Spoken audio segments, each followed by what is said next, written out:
Vamos adelante. Vimos hace 8 días, vimos 15 puntos de qué es amar. ¿Se acuerdan de eso? El amor ágape, el amor que solo puede proceder de Dios o de un corazón regenerado en Cristo. Y vimos 15 puntos de qué es amar y cómo se manifiesta ese amar, si se acuerdan. ¿Y por qué lo vimos? Porque tenemos que estar cumpliendo con Dios ciertos requisitos para que se dé en nuestras vidas las promesas de Dios. Y vimos, por ejemplo, que nos dice uno de los profetas que la bendición se para por culpa de nuestro pecado. ¿Sí se acuerda de eso? Entonces, tenemos que ver qué es pecado y básicamente vimos que cumplir la ley de Cristo, pues ya la hicimos, por eso lo hacemos, y es amar al prójimo. ¿Sí? Nos dice Gálatas que debemos sobrellevar los unos las cargas de los otros y cumplir así la ley de Cristo. Entonces, eso es lo que estábamos viendo hace 8 días, y vimos que la protección de Dios también la podemos pedir a través de sus ángeles. ¿Sí se acuerdan? Podemos pedirle ángeles a Dios, y a lo mejor tú y yo no los vemos, tal vez no hemos visto, yo no he visto un ángel, sí he visto una manifestación de un ángel, pero no al ángel en sí. En una ocasión yo tenía acá con la congregación, en el ministerio de decanes, yo tenía que estar pendiente de que una de las puertas se cerrara, que estaba muy lejos, yo creo que eran como unos 60 metros, y yo estaba en la puerta de esta entrada, de entrada aquí, y hasta allá estaba la otra entrada. Yo tenía que estar pendiente que se cerrara, y no tenía modo de hacerle señas ni de pasar, estaba llenísima la congregación en ese tiempo se llenaba hasta, se abarrotaba. Y lo que yo hice, me acordé de los ángeles, y como si estuviera aquí junto de mí, yo le dije: Ángel, por favor, yo voy a entrar a mi hermano Fabián, lo vi entrar por esa puerta y se paró allí, ya, ahí hasta el último, ahí está. Entonces yo voy como si estuviera yo lo pidiendo al ángel, y le digo: Ángel, por favor, corre y ve, dile a Fabián que cierre la puerta, que voltee para que le diga yo que cierre la puerta. Ya se cuenta que yo veía como el ángel se iba así sobre las sillas que estaban en la última fila, así, que estaban desocupadas, y se da, y justo cuando yo en mi imaginación, mente o espíritu, como tú lo quieras ver, llega, mi hermano voltea y le dice: cierra. Sí, y cerró. Entonces, para mí eso fue algo así como que dices: wow, o sea, no estoy hablándole al aire. Sí, había un ángel y sí corrió y sí le dijo que volteara, y mi hermano volteó. Bueno, vimos hace 8 días testimonios también de cómo personas ajenas a nosotros han visto los ángeles que Dios ha enviado hacia nosotros para ayudarnos. Ahora, hoy vamos a ver otra cuestión que es muy importante con relación a lo que estamos orando todos los días a las 5 de la mañana. Nos estamos levantando, se lo recuerdo. Si usted quiere participar con nosotros, únase. Nos estamos uniendo ya varias personas, sobre todo el equipo de liderazgo, más otras personas que están pendientes también en cuanto a orar a las 5 de la mañana. ¿Por qué? Por lo que ha estado pasando en la congregación, problemas económicos, problemas de salud, problemas entre familia, diferentes situaciones que uno dice: bueno, ya estuvo bien, ¿no? ya te diste vuelo con nosotros, ahora nos toca a nosotros y estamos haciendo este tipo de oración. El punto 3, vamos a ver hoy, es declarar confusión en los planes de Satanás. Declarar confusión en los planes de Satanás. ¿Y eso a poco se puede? Claro que se puede. Satanás tiene un plan contra nosotros. Lo vimos hace rato, cómo el diablo fragua sus maquinaciones en el Salmo 21. Vamos a ver un poquito de este pedacito del Salmo 21. En el versículo 11, Salmo 21, 11, dice: porque intentaron el mal contra ti, fraguaron maquinaciones, mas no prevalecerán. Y hablábamos de que fraguar una maquinación sí es un sentido figurado de que lo esté fraguando, ¿verdad? Pero ¿por qué uso Dios la palabra fraguando? Porque la fragua es un proceso tardado, es un proceso lento, es un proceso de estar metiéndole carbón a la fragua, estarle soplando con el fuelle. Bueno, en la antigüedad le soplabas con el fuelle para que el carbón se pusiera casi al blanco, ¿sí? Pasa del rojo vivo al blanco, y pones el acero allí y lo sacan de ahí de la fragua y le golpean, y están fraguando. Imagínate gente que esté fraguando, está pensando cómo hacerle para golpearte, para derribarte, para atacar tu familia, tu salud, está buscando la manera de hacerte daño, ¿sí? Y entonces, algo que podemos nosotros, algo de lo que podemos echar mano, es que se confundan los planes de Satanás. ¿Cómo? Vamos a ver bíblicamente cómo, porque no puedo decir, tú nomás dices, pero ni es cierto. Ya, si Dios te lo dice y no lo entiendes, allá es tu problema. En Éxodo capítulo 14, vamos allá, versículo 25, vamos a ver qué es lo que Dios hace, qué es lo que Él hizo en este tiempo. En el versículo 24, ¿se acuerda cómo Dios saca a Israel de Egipto? Se los llevan caminando fuera de Egipto, llegan al punto donde se encuentran entre el mar y el faraón, y ya no pueden avanzar porque pues está el mar y pues imagínate, llevas mucha gente, llevas cosas, niños, mujeres, ancianos, y ni modo de alejártela nadando. Y por el otro lado pues viene el enemigo con sus carros de caballo, con sus espadas, lanzas, jabalinas y todo. ¿Y qué haces? Entonces lo que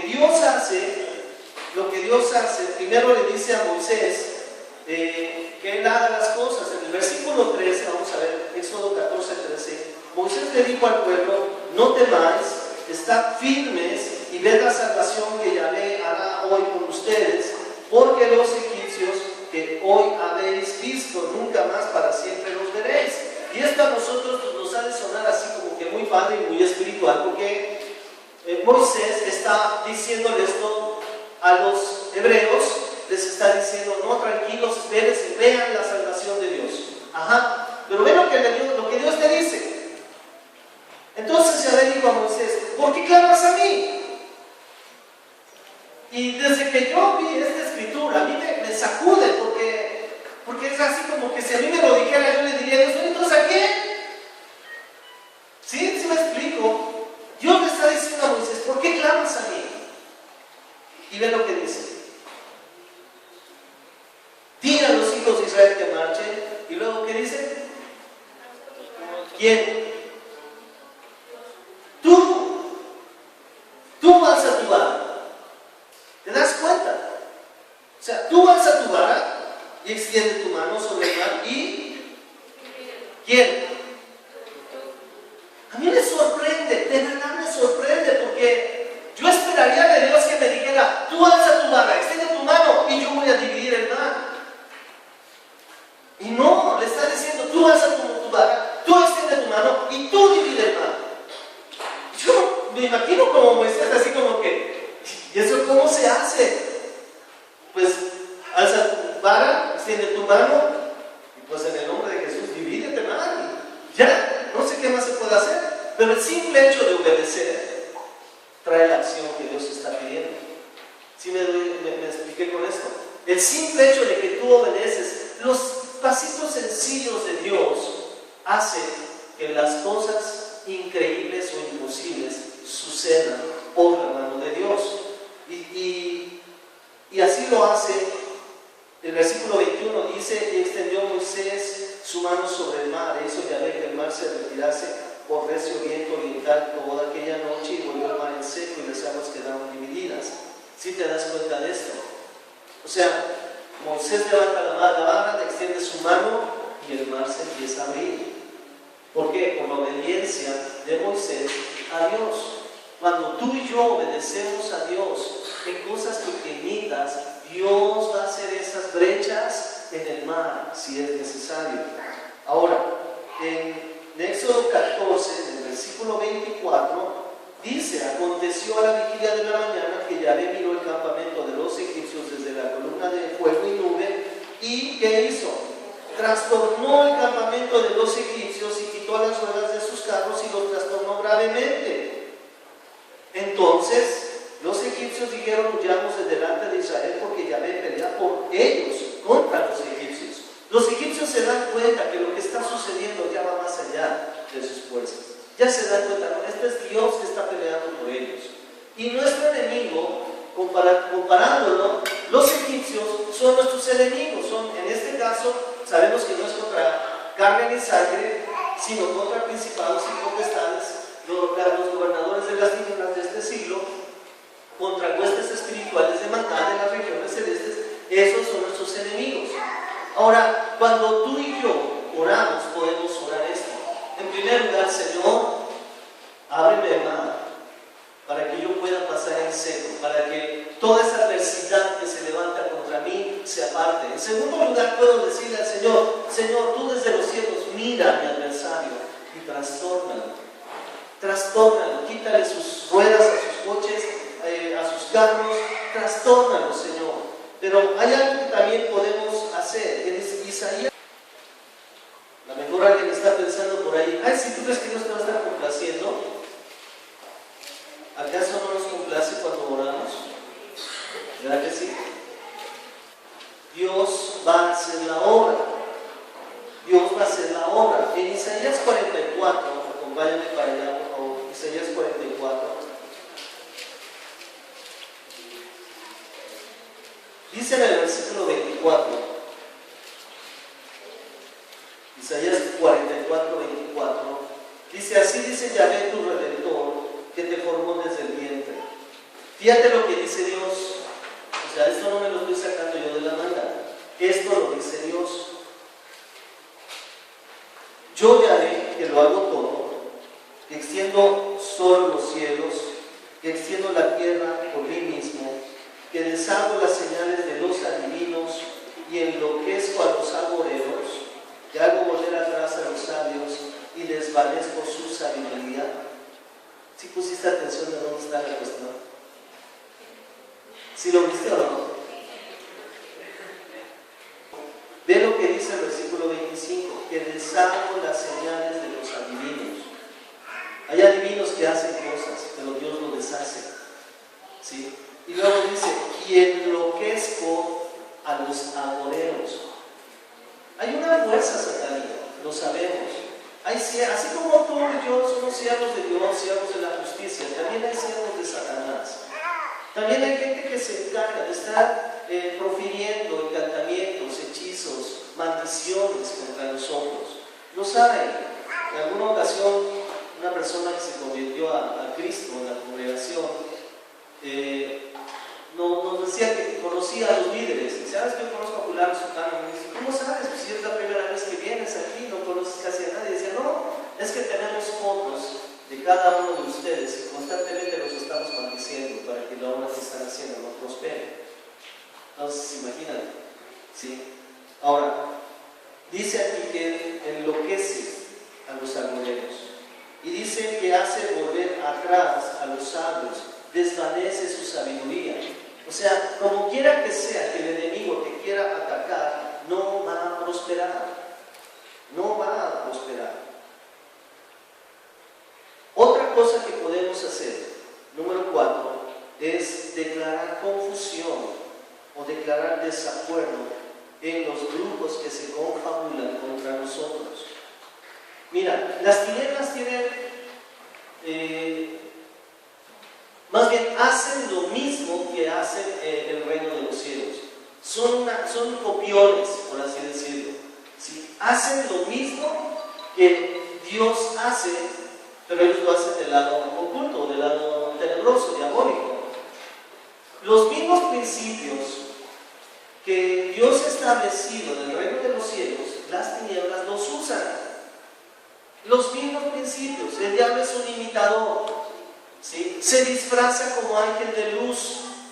Por eso les decía yo que no invocaran ángeles, que se les pueden aparecer, pero no vienen de parte de Dios, ¿sí?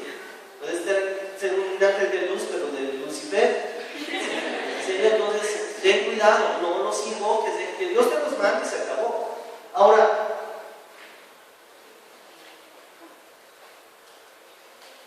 Jesús dice en la palabra, Mateo 18:18, dice: otra vez les digo que si dos de ustedes se ponen de acuerdo en cualquier cosa que pidieren, será hecha por mi Padre que está en los cielos. ¿Sí se acuerdan de eso? Entonces, estamos viendo, de hecho este tema se llama unidos y de acuerdo, el poder de la unidad.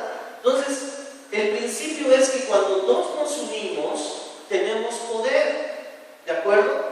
El problema es que las tinieblas lo entienden también y ellas también se alían. ¿Sí? También buscan aliarse para que su poder crezca. una persona que hace muchos años que se convirtió a Cristo y él invocaba a los muertos, platicaba con ellos, era un grupo, de hecho venía aquí como a tomar cursos de actualización, aquí a Tepeaca, no aquí a la congregación, aquí me decían, aquí a Tepeaca, y cuando él se convierte a Cristo, aquí en esta congregación, él empieza a preguntarme muchísimo acerca de las cosas del reino de los cielos y dice, es que todo eso lo hacemos nosotros. Y yo sí, ustedes son unos copiones. Yo ya no, yo ya me libré, bueno, sí, tú ya no. Pero los grupos, los satanistas, todo este tipo de gente, sí lo hace, sí se mete fuerte contra los hijos de Dios y se alían. Y entonces, en una ocasión, bueno, tuvo que renunciar a eso, estaba muy metido, pero de verdad muy metido en las tinieblas, y él tiene que quemar muchos de sus libros y sus aparatos y sus chunchas y todas las cosas que él usaba, los quema. Y cuando hace eso, empieza ya a convertirse ya de lado y dice, no, yo ya soy cristiano, Jesucristo es mi Señor ya. En una ocasión estábamos orando, una velada de oración que teníamos, y él estaba aquí orando de pie, y él se sentó a mi lado. Y mientras estábamos orando, yo cerraba los ojos y dije, no, Señor, y no sé qué estaba llorando en ese momento, y él recargó su espalda, su costado con mi pierna, y de momento yo empiezo a sentir como que me hace así, como que me pegaba en la pierna, y yo lo veía y decía, pues, ¿qué le pasa? Y no, y él estaba sentado y casi gimiendo, y me pegaba, total que terminó la oración, y él empieza a gritar así con gozo, con alegría, ya pude, gloria a Dios, que no sé qué. Y dije, bueno, pues ¿qué le habrá pasado? ¿Por qué se le habrá podido? Y terminamos la oración y le dije, oye, ¿qué te pasó? ¿Por qué te estás pegando? Yo estoy orando, te estoy pegando. Me dice, no, Toño, me estaban pegando a mí. Yo, ¿quién te estaba pegando? Dice, los brujos, dice, con los que yo venía aquí, dice, ellos no tienen idea del poder que tienen, vienen y me pegaban. Y cada vez que tú sentías eso es porque a mí me estaban pegando. Chique, ¿qué? Y cuando él dice que ya habían tenido, dice, se fueron, que ya no pudieron. Y me dejaron. Si ya estoy libre, ya no tengo nada que ver con ellos, ¿no? Gloria a Dios. Entonces, no es para espantarte, al contrario, es para que veas que no pueden, ¿me explico? Porque luego, se trata de que tú entiendas quién eres en Cristo y quién es Jesucristo y quién te está cuidando. Y ahora sí que de parte de quién estás. ¿De acuerdo? Ok. Entonces podemos declarar desacuerdo, confusión y aún que se avienten uno contra otro. Segunda de Crónicas, capítulo 20, versículo 22. Versículo 22 dice, y cuando comenzaban a entonar cantos de alabanza, Yahvé puso contra los hijos de Amón, de Moab y del monte de Seir las emboscadas de ellos mismos, que venían contra Judá, y se mataron los unos a otros. ¿Te das cuenta? ¿Qué pasó con ellos? Dios puso contra ellos mismos las emboscadas de ellos. ¿Sí? Puso contra ellos mismos las emboscadas de ellos y se mataron unos a otros. Y tú y yo podemos orar así, Señor, declaramos que ellos se atacan entre sí mismos. ¿Sí? Podemos pedir a Dios que Él ponga contra nuestros enemigos las emboscadas que ellos ponen contra nosotros. ¿Estás conmigo? Dice el versículo 22 que pasó, dice, cuando comenzaron a entonar cantos de alabanza. Ya ves por qué también es muy importante la alabanza. Que tú y yo alabemos a Dios, que incluyamos alabanza en nuestra oración. ¿Sí? Porque cuando comenzaron a entonar cantos de alabanza, Yahvé puso contra los hijos de Amón, de Moab y del monte de Seir las emboscadas de ellos mismos que venían contra Judá, y se mataron los unos a los otros. ¿De acuerdo? Bien, dice en el versículo 20, cuando se levantaron por la mañana, salieron al desierto de Tecoa, y mientras ellos salían, Josafat, estando en pie, dijo, oídme Judá y moradores de Jerusalén, ve lo que dice, creed en Yahvé vuestro Dios y estaréis seguros, creed a sus profetas y seréis prosperados. Y esta es una escritura que yo les he insistido mucho. ¿Por qué? Porque muchas veces tú sí crees en Dios, pero no le crees a la persona que te está hablando la palabra de Dios. Sí, que en cierta manera es un profeta. Y cuando tú no le crees, mira lo que dice: crean sus profetas y ¿qué pasará? ¿Qué pasa? Serás prosperado. Si cuando crees en Dios estás seguro, pero cuando le crees a sus profetas, eres prosperado. ¿De acuerdo? Tenlo en cuenta nada más. Ahora, algo que necesitamos aclarar aquí: no estamos pidiendo la muerte de los que están contra nosotros, ¿de acuerdo? No estamos pidiendo la muerte de los que están contra nosotros. Simplemente estamos pidiendo que lo que ellos hagan contra nosotros no funcione. ¿De acuerdo? Esto es lo que estamos pidiendo. Cuando tú y yo hagamos eso, el hecho de que ellos vean que no pueden contra nosotros, a ellos les estará diciendo que hay un poder superior al que ellos tienen. ¿Sí? O sea, ¿cómo es que yo con tantos empujamientos y encantamientos y todo, no pasa nada? ¿Qué quiere decir? Que hay un poder mayor en nosotros. Sí estamos. También estaremos diciéndoles que ellos están del lado perdedor. ¿Sí o no? ¿Que quién va ganando? Nosotros. Y también les estamos diciendo que ellos les hagan y nosotros también. ¿De acuerdo? Bueno, vamos a dejarlo ahí hoy. Vamos a dejarlo. Todavía me faltan varios puntos, el 5, el 6 y el 7. Hoy vamos a dejarlo aquí. Vamos a orar. Vamos a orar. Señor, gracias. Gracias, mi Dios.